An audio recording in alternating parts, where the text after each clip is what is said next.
দিনাজপুরের বোচাগঞ্জে আনন্দ উদ্দীপনা ও আবেগ অনুভূতির মধ্যে দিয়ে মা দুর্গাকে বিদায় জানাচ্ছে সনাতনীরা। বোচাগঞ্জ দিনাজপুর প্রতিনিধির ভিডিওচিত্রে বিস্তারিত। দিনাজপুরের বোচাগঞ্জে আনন্দ উদ্দীপনা ও আবেগ অনুভূতির মধ্যে দিয়ে মা দুর্গাকে বিদায় জানাচ্ছে সনাতনীরা।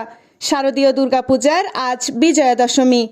5 দিনব্যাপী শারদীয় দুর্গা উৎসবের শেষ দিন প্রতিমা বিসর্জনের মধ্য দিয়ে শেষ হবে সনাতন ধর্মাবলম্বীদের প্রধান ধর্মীয় এ উৎসব। এদিনেই দেবী দুর্গা মত্ত ছেড়ে ফিরে যাবেন স্বামীগৃহ কৈলাসে। তাই মণ্ডপে মণ্ডপে আজ শুধুই বিষাদের ছায়া।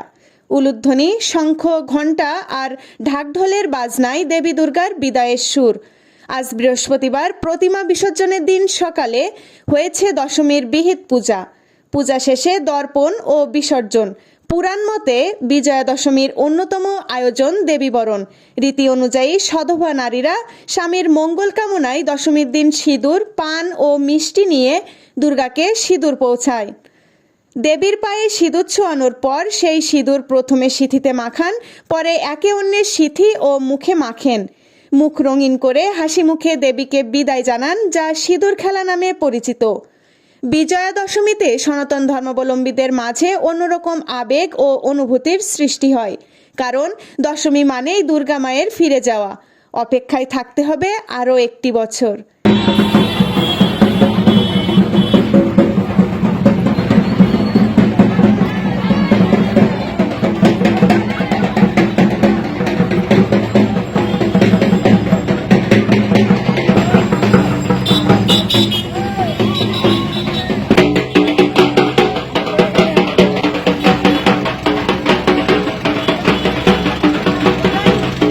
AB news desk report.